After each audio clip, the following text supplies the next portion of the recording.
থেকে 3000 ফেরেশতা নাযিল করব, তাতেও যদি না হয় 5000 ফেরেশতা নাযিল করব, তাতেও যদি না হয় কাতারে কাতারে ফেরেশতা তোমাদের জন্য আমি আল্লাহ নিয়োগ করে দেব। এজন্য আল্লাহ রাব্বুল আলামিনের এই আয়াতের ব্যাখ্যায় আল্লাহ একবার বলেছেন, এদায়ে বদরে বাইদা কুন ফেরেশতে তেরি মুসাজো কো উদার सकते गर्दों से कतर अंदर कतर अभी। বদরের মুসলমানদের মতো ইমান যদি তোমাদের হয়, তাহলে আল্লাহ তাআলা আকাশ থেকে কাতারে কাতারে ফেরেশতা তোমাদের জন্য নাযিল করে দেবেন। আমরা যদি মুসলমান হতে পারি, তাহলে আল্লাহ তাআলা সাহায্য অবশ্যই আসবে, আমাদের কেউ মারতে পারবে না। আলহামদুলিল্লাহ, কেউ মারতে পারবে না যদি আমরা সত্যিকারের মুসলমান হই। আর সত্যিকারের মুসলমান হওয়ার জন্য প্রথম নম্বরে তাওহীদ, আল্লাহর একত্ববাদে বিশ্বাস করতে হবে। শিরকের সাথে কোন আপোষ কোন অবস্থায় করা পারবো না, পারবো। কোন বাজারে টাকা দেব না, পয়সা দেব না, চাদর দেব না, মানত করবো না। মানত হবে কার নামে? আপনারা কি কথা বুঝতেছেন? আলহামদুলিল্লাহ। আপনারা আমাকে খারাপ বলতে পারতেন যদি আমি বলতাম যে আপনাদের এলাকার মাজারটা বাদ দিয়া এখানে যাওয়া যায় না, আমার বাপের একটা মাজার আছে সেখানে গিয়ে দেবে, তাহলে আমাকে আপনারা বলতে পারতেন, কিছু বলতে পারতেন। পৃথিবীর কোন মাজারে কোন জীবিত পীর অথবা কোন মৃত পীরের নামে কোন মানুষের নামে মানত করা জায়েজ নাই, জায়েজ নাই, হারাম এবং হারাম। মানত হবে কার নামে? চিল্লায় বলে আল্লাহর নামে মানত করি। আপনাদের এই বিশ্বাস থাকা উচিত, আপনারা যে মাজারে টাকা দেন, পয়সা দেন, এই টাকা পয়সাগুলি মাজারে সাড়ে দিলে অলিউল্লাহ যদি মহব্বত থাকা খুব ভালো। আমরা অলিউল্লাহকে ভালোবাসি, আলহামদুলিল্লাহ। উনি যদি বেঁচে থাকতেন তাহলে উনি আমার টাকা দিয়ে এই বাজারের কমলা, আঙ্গুর, বেদানা খাইতে পারতেন, ঠিক না? বলতে পারছেন না। ওনার বউ, বাচ্চা, ছেলে মেয়ে কেউ যদি থাকতো তাও আমার টাকা দিয়ে তিনি খাইতেন, তার আলাদা খাইতে পারতো, তাও তো আছে, বলেন আছে? তাহলে আপনার টাকা দিয়ে কি হয় তার চিন্তা করা উচিত। আপনার টাকা দিয়ে বলছে একজন গাছ, এই গাঁজা খায়, শুধু গাঁজা না, এই বাজারের মতো থাকে, এই টাকা দিয়ে তারা ব্যবসা করে না, বড় ব্যবসা লাখ টাকা দিয়ে বলতে টাকা মালিক করে না। কিন্তু উচিত ছিল কি? আপনি বলেন টাকা দরকার কার? বড় মানুষের না জীবিত মানুষের? সেটা বলে জীবিত মানুষের টাকা দরকার। এই রাস্তায় কত মানুষ থাকে না, কত মানুষ চায় বাবা একটা টাকা না, রাস্তায় খাওয়া যায়, একটা টাকা চায়, একটা টাকা বাইর হলুন আপনার পকেট দিয়ে, কিন্তু বাজারে গেলে 500 টাকার কম করে নব্বই হয়ে যায়। তাহলে আপনি মৃত মানুষকে সেখানে টাকা দিলেন গাঁজা ঠকবে, আর আপনার টাকা দিয়ে বঞ্চিত করলেন জীবিত মানুষকে, ক্ষুধার্ত মানুষের প্রতি মানবতা আপনারা সম্মান করেছেন। সেই জন্য গরিবদেরকে, জীবিত মানুষকে সাহায্য করুন। এটি কোরআন শরীফে আল্লাহ সব বলেছেন, এতিমকে দেন, গরিবকে দেন, ফকিরকে দেন, মিসকিনকে দেন, বিধবাকে দেন, অনাথিনীকে দেন। এইখানে এমন মানুষ বহুত আছে, আপনাদের বাড়ি ঢাকা শহরে 4 তলা, 5 তলা, 10 তলা বিল্ডিং আছে ঠিকই, কিন্তু আপনার এমন ভাগ্নে আছে, এমন ভাগ্য আছে, পরীক্ষার ফি দিতে না পেরে একটা বছর শেষ হয়ে গেল। এমন বড় রাত্র মহিলা অনেক আছে, ঈশ্বর থাকার মতো একটা ভালো শাড়ি নাই, বর্ষার দিনে চাল দিয়ে পানি করে, অসুখ হয়েছে, ডাক্তার দেখাবার পয়সা নাই, আছে না? কিন্তু মাথার দিয়ে টাকা দিচ্ছে। আর আপনাদের কাছে আছে, জীবনে আর কোনদিন কোন জীবিত পীর অথবা কোন মৃত পীরের নামে মানত করবেন না, টাকা পয়সা দিবেন না, চাদর না, আগরবাতি না, মোমবাতি না, একটি পয়সাও না।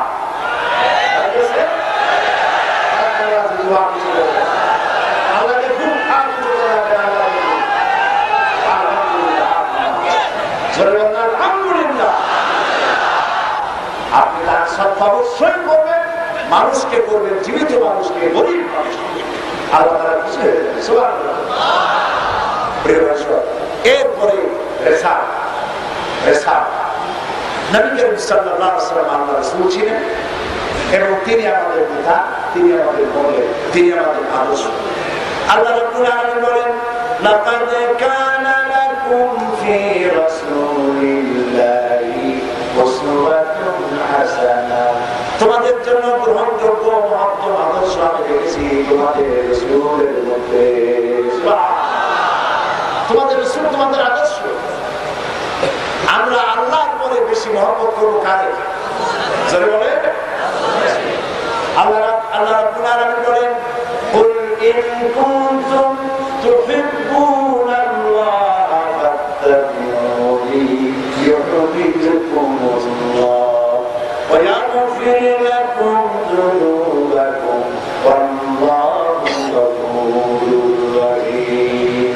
আল্লাহ তাআলা বলেন, নবী আপনি বলেন, ইন কুনতুম তুহিব্বুনাল্লাহ, তোমরা যদি আল্লাহকে ভালোবাসো তাহলে আমার অনুসরণ করো। কার অনুসরণ? আল্লাহ। আগে তো বুঝবেন, আগে বুঝবেন। আল্লাহ তাআলা বলছেন, নবী আপনি বলেন, তোমরা যদি আল্লাহকে ভালোবাসো তাহলে আমার অনুসরণ করো। বলেন কার? রাসূলের। সবাই বলেন কার? রাসূলের অনুসরণ করতে কে বলতেছেন? তাহলে কি হবে?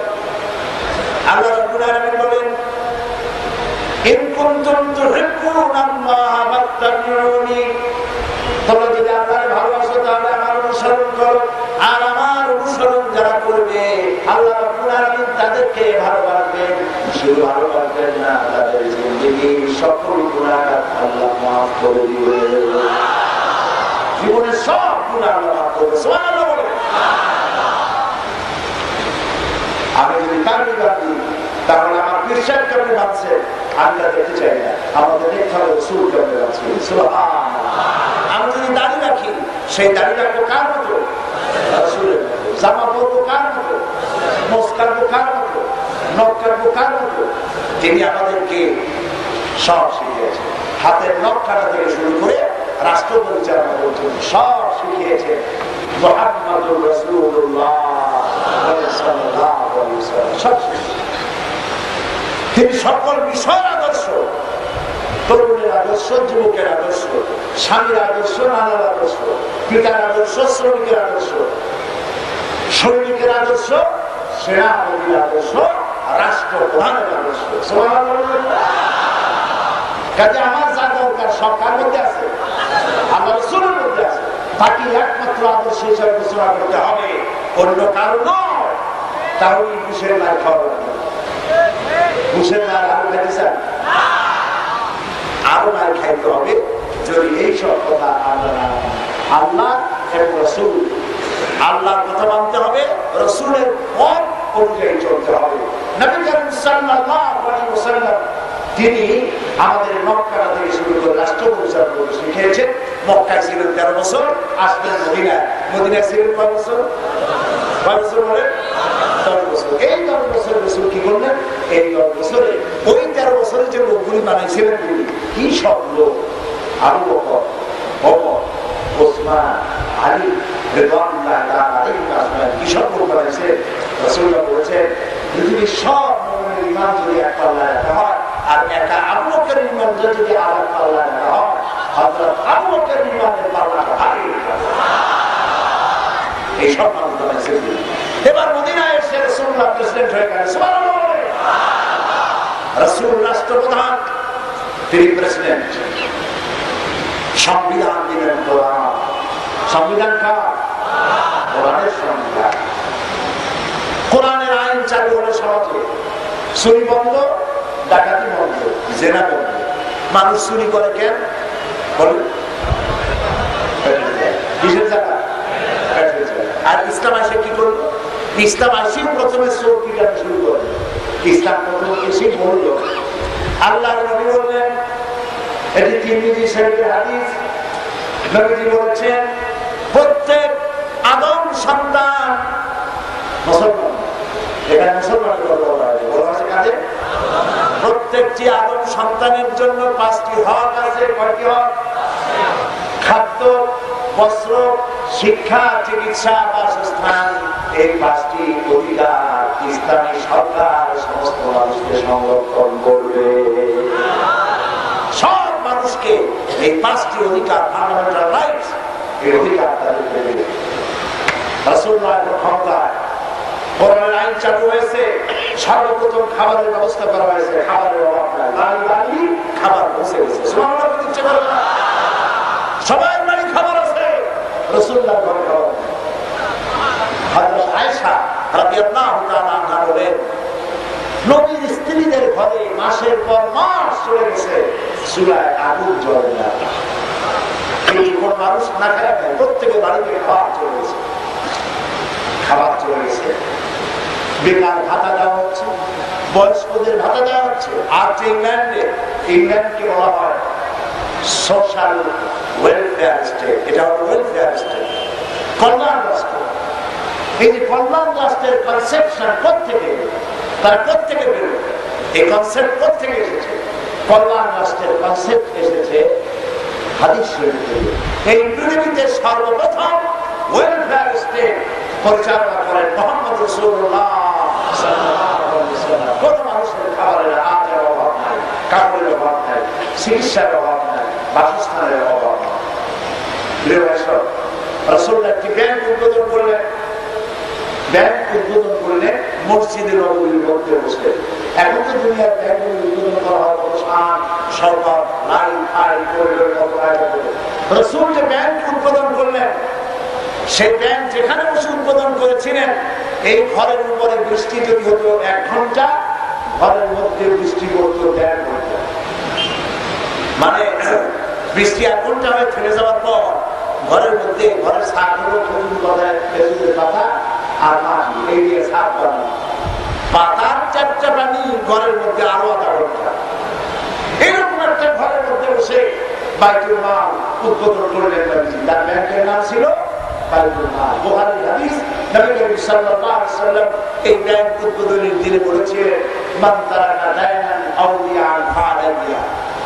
আমার রাষ্ট্রের ভেতরে যদি কোনো মানুষ ঋণগ্রস্ত থাকা অবস্থায় যদি মারা যায়, তাহলে ওই ঋণ পরিশোধের যদি কোনো সামর্থ্য পরিবারে না থাকে, তাহলে তার ঋণ পরিশোধ করে দেওয়ার দায়িত্ব আর তার এতিম বাচ্চাগুলোর দায়িত্ব আমি মুহাম্মদ সাল্লাল্লাহু আলাইহি ওয়াসাল্লাম আমার কাঁধের উপর উঠাই দিলাম। হাজার মানুষের খাবারের অভাব নাই, পড়ার অভাব নাই, চুরি বন্ধ, ডাকাতি বন্ধ, জেনা বন্ধ, মানুষ দরজা খুলে কোনো সুযোগ পেয়েছে। এটাই ছিল ইসলাম। এটা কি ছিল? ইসলাম। ইসলাম মানুষকে এই জিনিস দিয়েছে। আমরা মানুষকে এই কথা হয়তো বোঝাতে পারি নাই, ব্যর্থতার পরিচয় দিয়েছি। কোরআনকে শুধু তাবিজ হিসেবে ব্যবহার করছি, তাই মানুষ মনে করেছে মানুষের কোনো দোষ নাই। আমি সাধারণ মানুষের দোষ আমার দেশে দেখি না। এই মানুষেরা যদি ভুল করে থাকে আমাদের কারণে হয়েছে। আমরা মানুষকে ইসলামের রাজনীতি, ইসলামের অর্থনীতি, ইসলামের সমাজনীতি বুঝাতে ব্যর্থ হয়েছি। আমরা রাসূলকে বুঝাইছি, রাসূল হলেন একজন ধর্মীয় নেতা, কোরআন হলো একখানা ধর্মীয় কিতাব, আর ইসলাম হচ্ছে একটা ধর্ম। এই 3টা মাত্র ভুল এই জাতির মধ্যে প্রচার করা হচ্ছে। রাসূল শুধু ধর্মীয় নেতা নয়, তিনি গোটা বিশ্ব মানবতা। কোরআন একটি জীবন ব্যবস্থা। মুসলমানদেরকে শুধু তাবিজ দিয়ে সর্বনাশ করা হয়েছে। বিশ্বাস করুন ভাই, এই তাবিজের ব্যবসা করা কোন মুসলমানের উচিত নয়। কারণ নবী করিম সাল্লাল্লাহু আলাইহি ওয়াসাল্লাম তাবিজের কোনো বিধান নাই, সাহাবায়ে কেরাম কেউ তাবিজ লেখেন নাই, সাহাবায়ে কেরাম ঝাড়ফুঁক করেছেন, রাসূল ঝাড়ফুঁক করার অনুমতি দিয়েছেন। কোরআন শরীফের 2টা সূরা শুধু ঝাড়ফুঁকের জন্যই নাযিল হয়েছে, সূরা ফালাক, সূরা নাস। সূরা ফাতিহাও ঝাড়ফুঁকের জন্য ব্যবহার হয়, কিন্তু তাবিজ লেখার কথা কোথাও না। এখন সাধারণ মানুষেরা বোঝে যে কোরআন শরীফের মধ্যে তাবিজ পাওয়া যায়, আলেমদের কাছে গেলে তাবিজ পায়, মনে করে যে তাবিজের কিতাব, বলে তাবিজের কিতাব নয়। অর্থনীতি, সমাজনীতি, রাজনীতি সব আল্লাহ তাআলা কোরআনের মধ্যে বলে দিয়েছেন। বলেছেন তিবিয়ানান লিকুল্লি শাই, মানব জীবনের সব সমস্যার সমাধান খুলে খুলে কোরআন কারীমের মধ্যে আমি বয়ান করে দিয়েছি। সুবহানাল্লাহ। দেখেন নবী করিম সাল্লাল্লাহু আলাইহি ওয়াসাল্লাম ইন্তেকাল করলেন, একটি সুন্দর রাষ্ট্র তিনি পৃথিবীকে উপহার দিলেন। সুবহানাল্লাহ। এত সুন্দর রাষ্ট্র পৃথিবীকে বানাইতে পারে না। রাসূল ইন্তেকাল করলেন, আবু বকর রাদিয়াল্লাহু তাআলা ক্ষমতায় আসলেন, তিনি এখন খলিফা। তারপরে খলিফার দায়িত্ব পাইয়া তিনি কাপড়ের ব্যবসায়ী ছিলেন, কাপড়ের ব্যবসা নিয়ে রওনা করছে। সাহাবীরা আপনি জানতো আমি আমার তো বাজারে যাইতে হবে, গ্যাস করে তারপরে না আমি যা খাবো সেই খাবার খেতে পারি। আশ্চর্য কথা, আপনি এটার জন্য যাইতে পারবেন না। আপনি যদি রাষ্ট্র আমি তো খাবো, আপনাকে রাষ্ট্রের পক্ষ থেকে ভাতা দেওয়া হবে। ওনাকে যথেষ্ট বোঝানো হলো, উনি রাজি হলেন। একদিন তার মেমো ওনাকে বললেন যে আমার ঘরে সবাই মিলে দাবি করছে সারিদ খাবে। সারিদ হলো সৌদি আরবের আরব দেশের খুব উন্নত মানের খাদ্য, তৈরি করতে অনেক টাকা লাগে, কস্টলি খাদ্য, জানাবো কষ্ট বেশি পয়সা লাগে। খালিদা বললেন যে এই সারিদ বানাবার মতো আমি যে বেতন পাই তা দিয়ে যদি ওই বানানো হয় তাহলে সারা মাস আমার চলবে। মাসখানেক পর লক্ষ্য করুন, লক্ষ্য করুন, মাসখানেক পর খলিফা খাবারের দস্তরখানে সারিদ নামক সেই খাবার এসে হাজির। তিনি প্রশ্ন করলেন, বেগম এটা কি কেউ হাতিয়ে দিয়েছে নাকি? তিনি বললেন না, আমি বানিয়েছি। তিনি খেলেন। প্রশ্ন করলেন, এই সারিদ যে তুমি বানালে পয়সা পয়সা করো? তিনি বললেন, আপনি আমাকে যে বাজার খরচা দিলে আমি তার থেকে কিছু কিছু বাঁচায় 2 মাস 1.5 মাস বাঁচাইয়া তারপরে তাই দিয়ে সেই উপযুক্ত পয়সা দিয়ে খাবারটা তৈরি করছি, সবাই খাইতে চায়। হযরত আবু বকর রাদিয়াল্লাহু তাআলা মন্ত্রী সভা ডাকলেন, মজলিসে শুনে রাখলেন, ডেকে বললেন, আল্লাহর রাসূলের সাহাবারা, রাষ্ট্র পরিচালনার জন্য তোমরা আমার যে বেতন ধার্য করেছো মাশাআল্লাহ যেটা আমাকে দাও, এর থেকে এত টাকা প্রতি মাসে কম দিও, কারণ প্রমাণ হয়েছে এত টাকা কম হলেও আমার সংসার চলে। রাসূলুল্লাহ এই রাষ্ট্র কায়েম করে দিয়েছিলেন। আমাদের দুষ্টি খালি খালি মানে আমরা মার খাওয়ার যোগ্য হয়ে গেছি, আমরা সেই মুসলমান নাই। এই জন্য আমি দুঃখ করে বলি কোন মরা মানুষ চিন্তা হওয়ার কোন সুন্নাত যদি বাকি থাকতো, আর একজন সাহাবী যদি আর চিন্তা হতে পারতে আর আমাদের চেহারা দেখতে, তারা চিৎকার দিয়ে বলতেন, আল্লাহর কসম, রাসূলুল্লাহ তার দাম মোবারক শহীদ করে সাহাবায়ে কিরাম জীবন দিয়ে যে মুসলমান তৈরি করে দিয়েছিলেন, আল্লাহর কসম এগুলো সেই মুসলমানরা। আজ পৃথিবীতে যারাই ক্ষমতায়, মাশাআল্লাহ, খাইতে খাইতে পেট 2 খান তরমুজের সমান হয়ে যায়। কোন হলের মধ্যে ঢুকতে গেলে হাত দিয়ে দরজা খোলা লাগে না, পেটের ধাক্কায় দরজা দেয়। চুরি ডাকাতি সমান 2 হাতে লুটপাট। পৃথিবীতে সব থেকে মিথ্যা কথা বলে কারা? যদি প্রশ্ন করা হয় কারা বেশি মিথ্যা কথা বলে? বলতে লজ্জা করে? আবার বলতেই পারি, এই মিথ্যা কথা আমার সবার অনুষ্ঠান ওজনে কম দেয় কারা? এই মুসলমান। খাদ্যের ভেতর দেয় কারা? এই মুসলমান। তোমার খাওয়া কারা? আল্লাহ কি দরকার করেছে এই জাতিকে হেফাজত করা? ফেরাউনের কাছ থেকে আল্লাহ তাআলা হেফাজত করেছিলেন মুসা আলাইহিস সালামের বাহিনীকে, নমরুদের কাছ থেকে হেফাজত করেছিলেন ইব্রাহিম আলাইহিস সালামের বাহিনীকে, আবু জাহেলের হাত থেকে রক্ষা করেছিলেন রাসূলের বাহিনীকে। আমাদেরকে রক্ষা করবেন কেন? আমরা কি সেই চরিত্র অর্জন করতে পেরেছি? অকপটে স্বীকার করি সেই চরিত্র অর্জন করতে পারি নাই। এরপরে আবু বকর রাদিয়াল্লাহু তাআলা ইন্তেকাল করলেন, ক্ষমতায় এলেন হযরত ওমর। সুবহানাল্লাহ। এই রকমের 60টা মানুষ ছিল। হযরত আবু বকর রাদিয়াল্লাহু তাআলা ছিলেন মোটা, কাপড় পরলে পায়জামা পিটা অথবা রুগী ভিড়া পেটের ভাতের মধ্যে চলে যেত। আর হযরত ওমর রাদিয়াল্লাহু তাআলা ছিলেন শুকনা। এই শুকনা মানুষটাকে দেখলে শয়তান 10 মাইল দূরে পড়ে যেত। গোটা পৃথিবী, প্রত্যেকটা পৃথিবী ওমরের পায়ের উপরে চুমা খেয়েছিল, সব ঘুমানো। তিনি বলেছেন, এই দেশের সব থেকে দুর্বলতম মানুষটির উপরে গুরুদায়িত্ব অর্পিত হয়েছে। আর যদি বরাতের দিনে একটি কুকুর ছানা না খেয়ে মারা যায়, কিয়ামতে আমাকে আল্লাহর দরবারে আসামি হতে হবে। এই ঐতিহাসিক বক্তব্য ছিল হযরত ওমর রাদিয়াল্লাহু তাআলা। ভাই সব লোকভাষ্য ঘটনা, রাতের বেলায় হাঁটতেছেন, কার কি অভাব আছে, সব ঘুমানো। হযরত ওমর হাঁটতেছেন, দেখেন আর ঘরের মধ্যে একটা লোক ঢোকে আর বাইরে হয়। তিনি তার কাছে গেলেন, জিজ্ঞেস করলেন, ভাই তুমি এই ঘরের মধ্যে ঢোকো আর বাইরে হোক কেন, তুমি কি? আমি তো এই বাড়ির মালিক, এরকম যাওয়ার আসলে আমি বহুবার লোকটি বলছে পথিক, আমি তো আপনারা চিনি না, আমি খুব বিপদে আছি। কি বিপদ? আমার বউ এক্ষুনি ডেলিভারি হবে, আসন্ন প্রসব এখনই ডেলিভারি হবে। আমার ঘরে কোনো মেয়ে লোক নাই, পুরুষ নাই, আমি ছাড়া। আমি আমার স্ত্রীরে মরণাপন্ন সময় আমি তার কোনো উপকারী আসতে পারছি না, আমার মতো অপরাধ কে আছে, কিছু করতে পারতেছি না, খালি লটপট করতেছি। হযরত ওমর বলছেন, ভাই অপেক্ষা করো, দেখি আমি তোমার কোনো উপকার করতে পারি। তিনি দৌড় দিবে, আক্ষর করতেই হবে। এক মহিলাকে নিয়ে আসলেন সাধু, বললেন তুমি বাইরে যাও, বাড়িওয়ালাকে বাইরে দাঁড় করে রাখলেন। তিনি যে মহিলাকে নিয়ে আসতেন সেই মহিলা ঘরের লোককে নিয়ে পরিচর্যা করলেন। কিছু সময় পর হযরত ওমর যে মেয়ে লোকটিকে আনছিলেন তিনি বেরিয়ে বললেন, আমিরুল মুমিনিন, আপনার বন্ধুকে সালাম বলুন আর তাকে খবর দিন আল্লাহ তাআলা তার বউকে একটি পুত্র সন্তান দিয়েছেন। আমিরুল মুমিনিন নাম শুনিয়া এ লোকের তো নাম খারাপ। লোকটি বলছে, আমিরুল মুমিনিন, আমি তো বুঝি নাই, আমি আপনাকে কষ্ট দিচ্ছি, আপনি নতুন বলে আছেন, আল্লাহর রাস্তায় আপনি আমাকে ক্ষমা করে দেন। হযরত ওমর বলছেন, ভাই উল্টা ক্ষমা চাইও না, তোমার এই কষ্ট তুমি বলার আগে আমি তো রাষ্ট্র প্রধান, আমার দরকার ছিল খবর জেনে পূর্বাহ্নে সেবিকা পাঠিয়ে দেওয়া, তা যে করতে পারি নাই, সেই জন্য দয়া করে তুমি আমাদের আসামি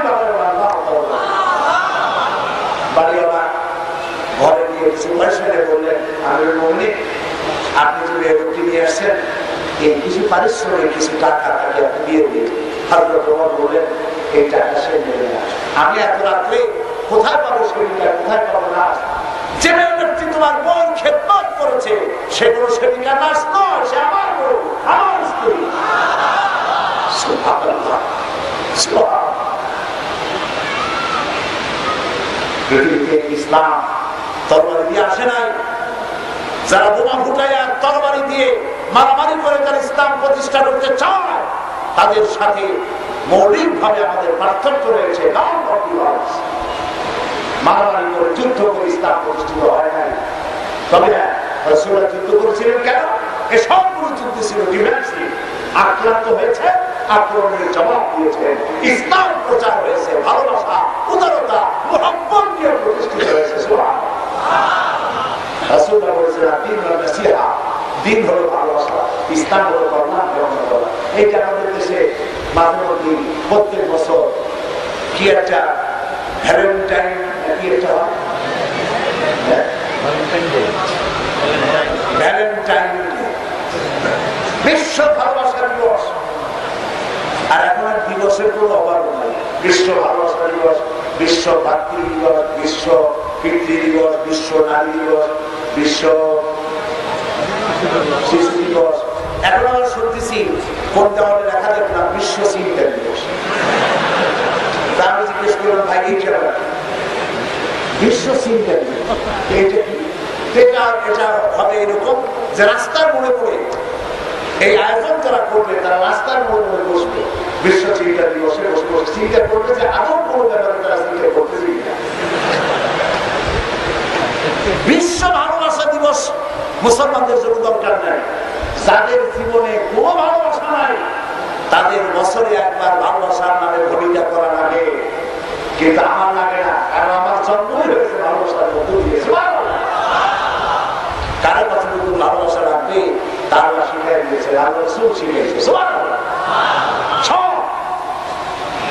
ইসলাম আমাদের জানিয়ে দিয়েছে। সুতরাং এই বিশ্ব ভালোবাসা দিবসের আমার দরকার নেই, বিশ্ব নারী দিবসের দরকার নেই, কারণ নারীর মর্যাদা ইসলাম শিক্ষা দিয়েছে।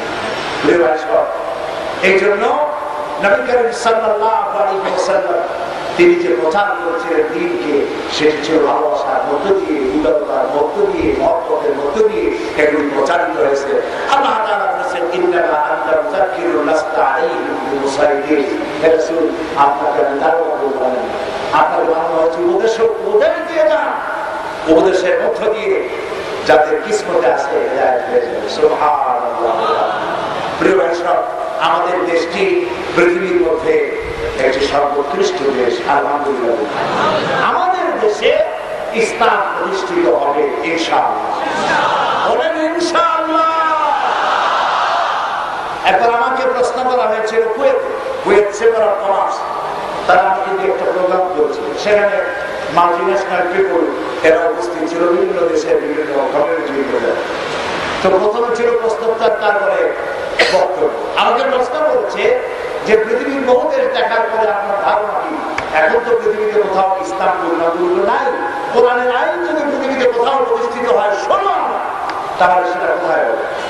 আমি আমার জবাবে বললাম, দুনিয়ার যতটুকু আমি দেখছি, আমার অবজারভেশন, আমার রিডিং যা পৃথিবী সম্পর্কে, তাতে আমার ধারণা পৃথিবীতে এখন তো কোরআনের আইন কোনো জায়গায় পরিপূর্ণ হবে না, কোথাও দিয়ে না, কোথাও সাইড না, কোথাও সরায় না, এর বেশি নাই।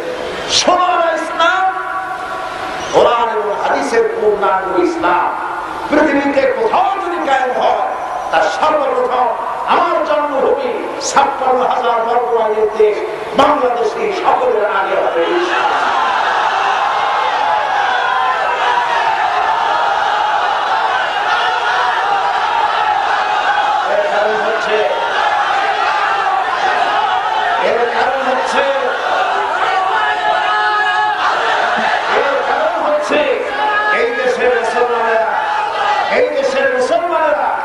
তাদের ফজরের সকালবেলায় ঘুম ভাঙে, ফজরের আজান শুনে, আর রাতে ঘুমাতে যায় এশার আজান শুনে, নামাজ পড়ে। সুবহানাল্লাহ।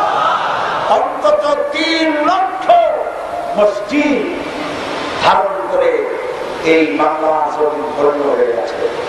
লক্ষ লক্ষ মাদ্রাসা বুকে ধারণ করে ধন্য এই ৫৬,০০০ বর্গ মাইলের এই দেশটি। সুবহানাল্লাহ।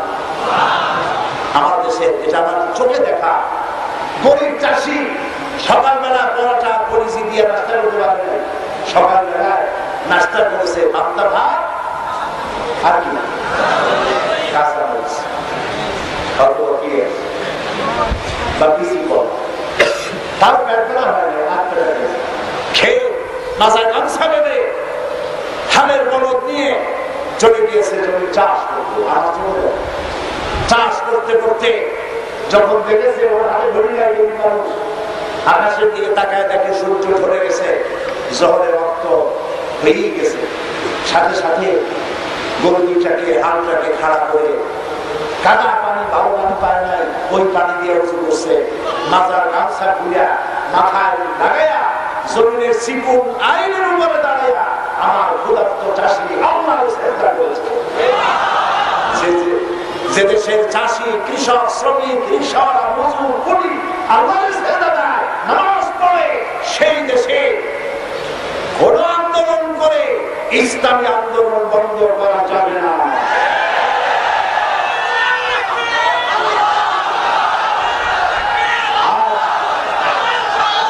আজকে এই সরকারের উপরে খাবে কেন? জানুয়ারিতে ভাড়া, ফেব্রুয়ারিতে ভাড়া, মার্চে ভাড়া, ৩০ এপ্রিল না হলে দিতে পারি, তাহলে মানুষের বসে না কসম আল্লাহ ছাড়া কেউ ঠেকে দিতে ঠিক কথা। আল্লাহ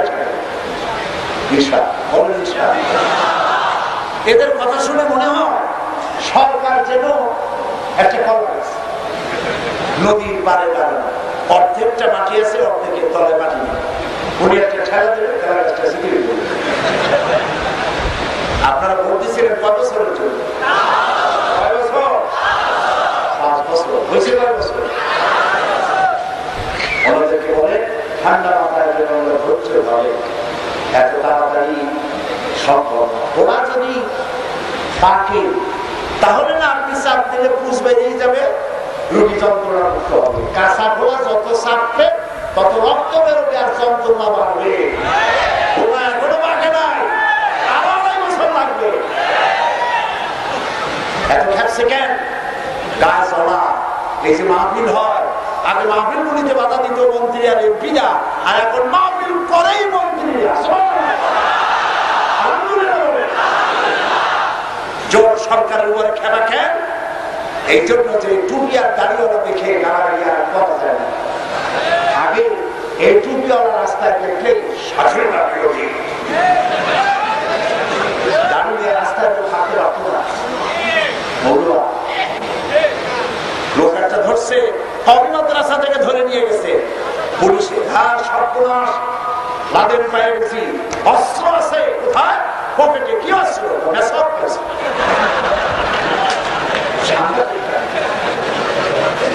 মাদ্রাসার ভিতরে বড় অস্ত্র পাইছি। কি? কুলুকে ঠিক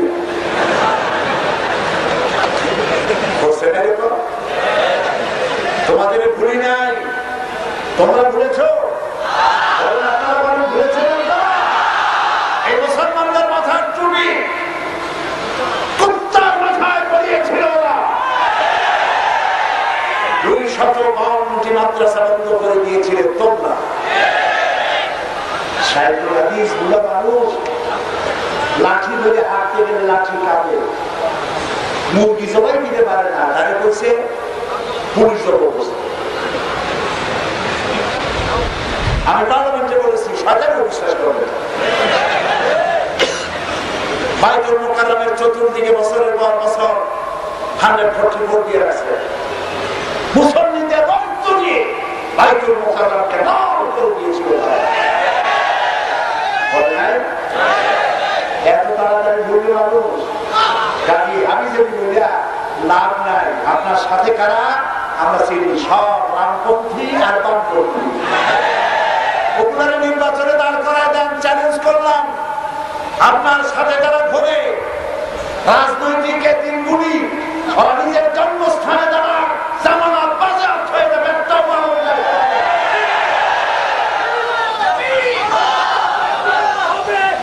কাজী 30 এপ্রিল কিছু ওরা যে বেলুনটা খুলাবে, ওই বেলুনটা ছুস করে দিবে।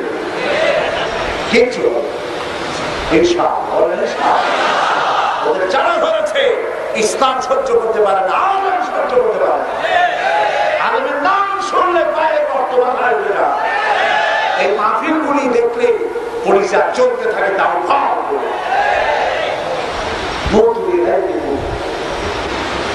তোমরা তোমাদের গুসায় মধ্যে থাকো, কিছু করতে পারবো না। এই জমিনকে হেফাজতের মালিক আল্লাহ। আমরা আল্লাহকে বললাম না, পৃথিবীর এই দ্বিতীয় বৃহত্তম মুসলিম দেশকে ভারতের দমনদের সাথে তুমি আর তুলে দিয়ে বানাবো। এই দেশকে হেফাজত করার জন্য আমাদেরকে ঐক্যবদ্ধ ভাবে এগিয়ে আসতে হবে ময়দানে। সাহস হারা হয়ে হবে না। প্রত্যেক ব্যক্তিকে এক একজন মুজাহিদের দায়িত্ব পালন করতে হবে, আর কোরআন প্রতিষ্ঠার আন্দোলনে শহীদ হতে হবে। আপনারা ওয়াজ শুনবেন আর কোরআনের ওয়াজ শুনবেন, কিন্তু কোরআন প্রতিষ্ঠার আন্দোলনে শহীদ হবেন না। এই ধরনের ওয়াজ শুনে আর কোনো দাম নাই। যে কোরআনের ওয়াজ শুনতে এসেছেন, সেই কোরআনের আইন যাতে বাংলাদেশে চলে, এটা চালু করা, কোরআন প্রতিষ্ঠার আন্দোলন যারা করে তাদের সাথে শরীক হয়ে আপনারা কাজ করতে রাজি আছেন?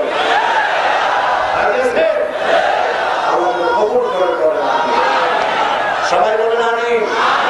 আমি এখন আপনাদেরকে নিয়ে মোনাজাত করতে চাই আপনার কাছে। সেই জন্য দাঁড়ানো লোকেরা বসে, এই যে ডান দিকে বাম দিকে যত লোক আছে, মেহরবানি করে একটু বসেন। আমি কিন্তু একবারও বলিনি আপনাদের কাছে বসেন বসেন, দাঁড়াইলে যদি আরাম পান তাহলে আমি বসতে বলবো কেন? এখন বলতেছি দয়া করে বসে। শেখ আহমদ ইয়াসিন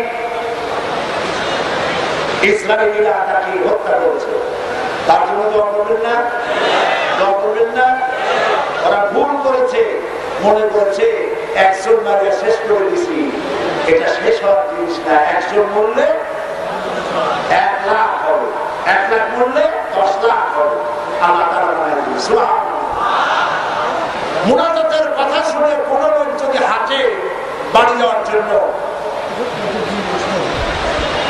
তাদের বিবেক সম্পর্কে আমি চিন্তা করে বলি। আপনি হাঁটতেছেন কোন কথা শুনে? মুনাজাত হবে, এই কথা শোনার পর যদি হাঁটে, তাহলে ফেরেশতার ক্যামেরায় আপনি কিভাবে চিহ্নিত হবেন? আল্লাহ তাআলা সকলকে সুবুদ্ধি দান করুন, বলে আমি আসছে। আপনাদের মাহফিলে একজন লোক একজন হিন্দু মুসলমান হওয়ার জন্য এসেছে।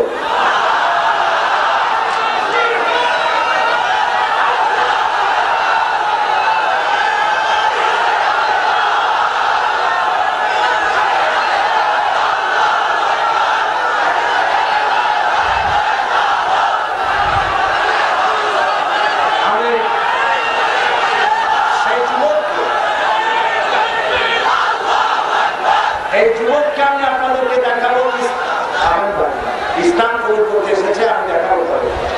আমার কাছে একটি প্রশ্ন এসেছে, হিজবুত তাহরীর নামে একটি ইসলামী সংগঠন সম্প্রতি আত্মপ্রকাশ করেছে, এটা কি প্রকৃত ইসলামের কোন সংগঠন? না, পরিষ্কার না। হিজবুত তাওহীদ, হিজবুত তাহরীর, জামাতুল মুজাহিদিন, হরকতুল জিহাদ, এইসব নামের সাথে আমরা পরিচিত নই। এগুলি এদেশে এসেছে বোমাবাজি করার জন্য, মানুষ হত্যা করার জন্য, গন্ডগোল সৃষ্টি করার জন্য। তাদেরকে বলতে চাই, বোমা তৈরি করে গোপন হামলা, গোপন আন্দোলন, গোপন মারামারিতে ইসলাম বিশ্বাস করে না। আমরা 60 থেকে 70 বছর ইসলামী আন্দোলনের সাথে কাজ করতেছি, আমরা এখনো কিনারা করতে পারি নাই। হাতি ঘোড়া গেল দল, ছাগলের ভাই কত চল। সুতরাং এই ধরনের এইসব নামের কোন সংগঠনের লোক যদি ধরতে পারে, সরাসরি ধরে নিয়ে পুলিশে হামলা করবেন। এরা জাতির দুশমন, ইসলামের দুশমন, মুসলমানদের দুশমন। গোপনে গোপনে বোমা বানাইয়া ইসলামকে মৌলবাদ আর সন্ত্রাস বলে চিহ্নিত করার জন্য এরা অ্যাসাইনমেন্ট নিয়ে এসেছে এই দেশে। এখন এদের সম্পর্কে আপনারা সতর্ক থাকবেন। আর একটি কথা, এই ইসলামী সমাজ কল্যাণ পরিষদ মিরপুর, তারা আগামীকাল এখানে, আজকে মাহমুদের এত বড় মাঠ, তো মাহমুদের কোন জায়গায় তারা করতে পারেননি। তো অর্ধেক জনশক্তি হলো আমাদের মহিলা আমাদের অর্ধেক। তো তাদেরকে যদি কথা শোনানো না যায়, তাহলে তো আন্দোলন চলবে না। একটা মা যদি ভালো হয়, গোটা পরিবার ভালো হয়ে যায়, ঠিক না ভাই? সেই জন্য আগামীকাল সকাল 8টায়, একদম 8টা, এই মাঠেই মহিলাদের জন্য আমি বক্তব্য রাখবো ইনশাআল্লাহ। প্রথমে তাদের প্রশ্নগুলি জবাব দেবো, লিখিত প্রশ্নের জবাব দেবো, তারপরে কোরআনে কারীম থেকে মাহমুদের দায়িত্ব কর্তব্য সম্পর্কে আলোচনা করবো। বলেন ইনশাআল্লাহ। আমাদের মা, আমাদের বোন, আপনাদের স্ত্রী, তাদেরকে আত্মীয় যারা আছে, তাদের সবাইকে এখানে পাঠিয়ে দিবেন। পর্দা সহকারে তাদের বসা এবং শোনার ব্যবস্থা করা হবে। বলেন ইনশাআল্লাহ। তবে একেবারে দুর্দুষ বাচ্চা যদি হয়, তাহলে সতর্ক কথা, একটু যদি বাইরে রাখা যায়, তাহলে সেই সব ছেলে বাইরে রাখবেন, দুর্দুষ বাচ্চার সাথে দিবেন, তার মানে তারা কান্নাকাটি করলে অন্যের শোনার ব্যাপারে যায়। কি নাম তোমার, কি নাম ছিল?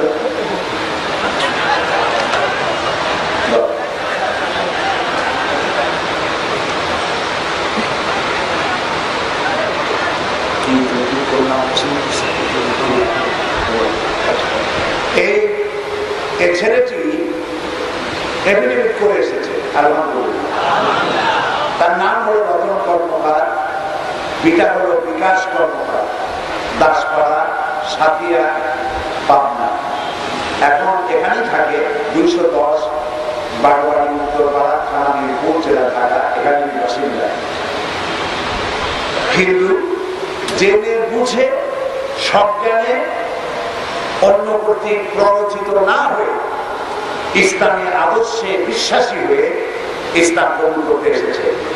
এবং সে নিজে তার নাম জিজ্ঞেস করলাম, পছন্দ করেছে ওমর ফারুক। লা ইলাহা ইল্লাল্লাহু মুহাম্মাদুর রাসূলুল্লাহ। আল্লাহ ছাড়া কোন ইলাহা নাই, মাবুদ নাই, মুহাম্মদ সাল্লাল্লাহু আলাইহি ওয়াসাল্লাম আল্লাহ প্রেরিত রাসূল। আশহাদু লা ইলাহা ইল্লাল্লাহু ওয়াহদাহু লা শারীকা লাহু ওয়া আশহাদু আন্না মুহাম্মাদান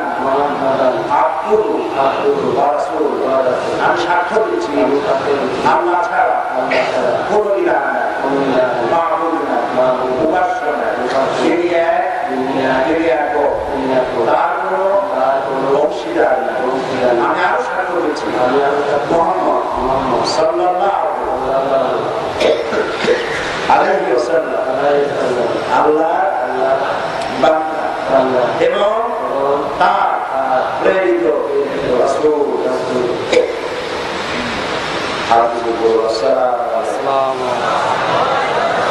ওমর ফারুক আপনাদেরকে সালাম দিচ্ছে, আপনারা জবাব দেন। আবার এই ছেলে, এই যুবকটি এক মুহূর্ত আগ পর্যন্ত ছিল অমুসলিম, মুশরিক, আর মাত্র এক মুহূর্ত পরে এখন সে আমাদের তাওহীদবাদী ভাই।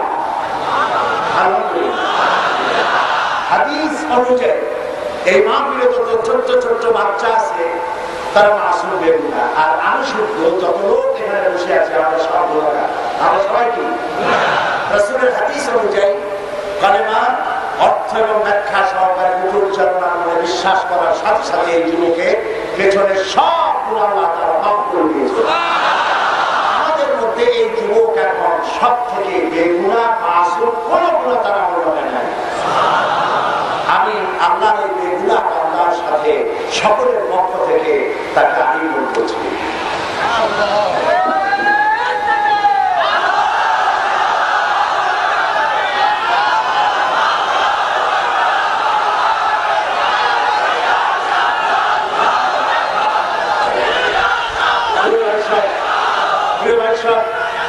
এখন আমরা মোনাজাত করব। আগামীকাল মহিলা মাহফিলের দাওয়াত দিচ্ছি। আর কোরআন শরীফ, যে কোরআনের আলোচনা সামান্য কিছু করেছি, কোরআন শরীফ পুরাটা বুঝতে হবে। পুরা কোরআন শরীফের ওই তাফসীর, যে তাফসীরটা পড়লে পরে জীবনবোধের সৃষ্টি হবে এবং ইসলামী আন্দোলনকে বোঝা যাবে দর্শন, বিজ্ঞান, কোরআন হাদিসের আলোকে। সেই তাফসীরের নাম হচ্ছে তাফহিমুল কোরআন। বলেন তো নামটা কি? আর একবার বলুন। এই তাফহিমুল কোরআন কিনতে পাওয়া যায় এবং আশেপাশে লাইব্রেরি এসছে, ঢাকার মধ্য থেকে বিভিন্ন জায়গা থেকে এসছে। আপনারা ওই সব লাইব্রেরি কোথায় আছে তালাশ করে নেবেন এবং তাফহিমুল কোরআন নেবেন। আর কোরআন শরীফ, আরবি কোরআন আমাদের সকলের ঘরে আছে, কিন্তু অনুবাদ কিন্তু কোরআন অনেকের ঘরে নাই।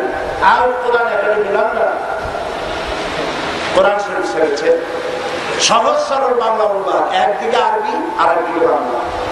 750 পৃষ্ঠার এই কোরআন শরীফের হাদিয়া মাত্র 100 টাকা। কেউ দিতে পারে। তারা কোরআন বোঝার আন্দোলন শুরু করেছে, কোন লাভের জন্য না, সাবা খরচ বলতে পারেন। এখন মুখ মাত্র 100 টাকা হাদিয়া এই কোরআন শরীফ পাওয়া যাবে, নিয়ে যাবেন।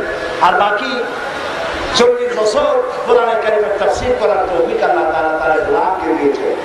যত তাফসীর করেছি এখন তা কিতাবের আকারে লেখা হয়েছে। যারা সেবেছে তারা এটার নাম রেখেছে তাফসীরে সাঈদী। সূরা আসরের তাফসীর করেছিলাম চট্টগ্রামের 5 দিন। 36 জন হিন্দু খ্রিস্টান জায়গায় মুসলমান হয়ে গিয়েছিল। এবং শাফিঈ রাহমাতুল্লাহ বলেছেন সূরা আসরের মতো ছোট্ট সূরাটি যদি কেউ বসে আর আমল করে জান্নাতে যাওয়ার জন্য ছোট্ট সূরাটি যথেষ্ট।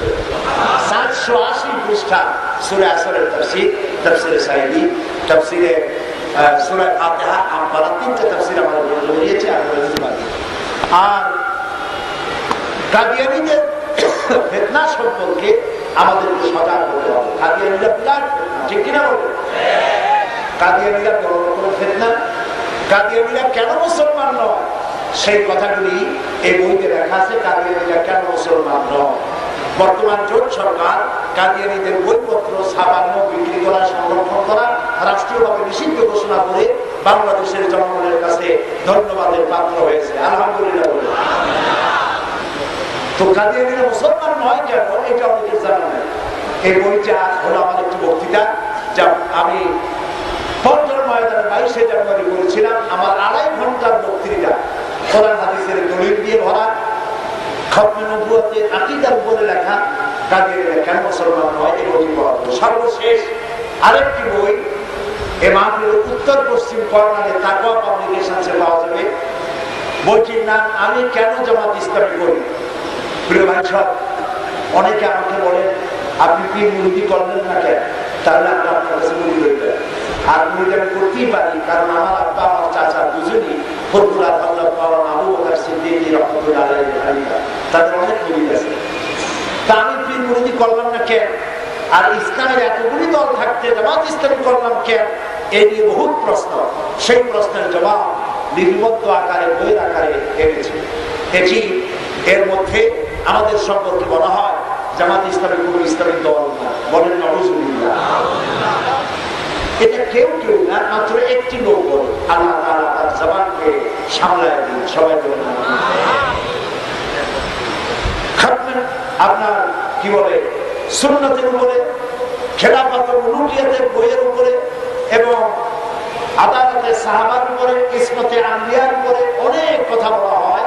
জামাত ইসলামী নবীদেরকে গালি দিয়েছে, শিরক করছে, সাহাবীদের গালি দিয়েছে, এসব কথা বলা হয়। এই যে আমি 40 বছর কোরআন কারীমের লেখা তাফসীর মানুষের সামনে পেশ করলাম, আমার ক্যাসেটগুলো তো আল্লাহ ছড়াই দিয়েছে সারা দুনিয়া। কোন ক্যাসেটে আছে যে নবীদের গালি দিয়েছে, সাহাবীদের গালি দিয়েছে?